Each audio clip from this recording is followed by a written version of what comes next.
On fêtait pas Noël à la maison, il n'y avait pas de sapin. Mais il y avait quand même un petit rituel.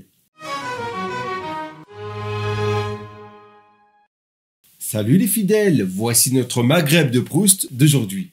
On fêtait pas Noël, on avait droit à un seul cadeau jusqu'à l'âge de 9 ou 10 ans. Mais il y avait autre chose, un petit rituel, c'était après le repas du soir. On grignotait toutes sortes de fruits à coque, papillotes ou chocolat bon marché. C'était des paniers tout faits qu'on trouvait en grande surface.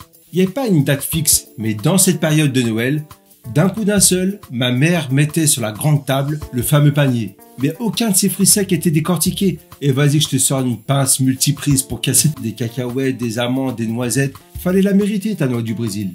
Bah, c'est que dalle aujourd'hui, mais à l'époque, c'était la soirée de l'année, quoi. C'est là que je me posais la question, et au bled? Peut-être les cousins sont en train de louper ce petit moment simple, mais magique à mon âge. Eh bien, en réalité, ce type de grignotage, on l'avait aussi quand on était au bled. À n'importe quelle heure, on grignotait des graines de melon jaunes, des jujubes, et quand c'était dehors, c'était des cacahuètes grillées, dans du papier journal, carantita, une spécialité oranaise avec du pois chiche. C'était en gros le sandwich du pauvre.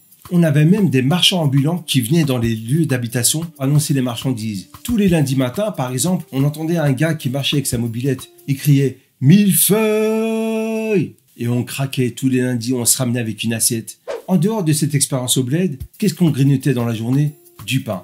À n'importe quelle heure. Alors soit du pain de boulangerie, soit du pain fait maison, c'est-à-dire du pain arabe. Parfois, on se faisait des sandwichs à n'importe quelle heure et avec n'importe quoi dedans. On prenait tout ce qui nous tombait sous la main. Du beurre, des carrés de chocolat, un reste de spaghettis froides, et on mangeait dehors avec tout ça. C'était du grand n'importe quoi. On était loin de faire attention à ce qu'on mangeait.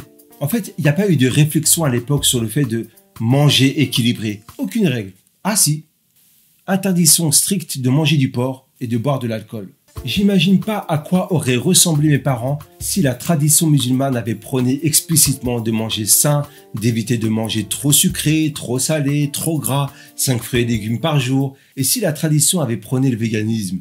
Voilà, c'était notre Maghreb de Proust. Vous reprendrez bien une petite madeleine? Rendez-vous demain.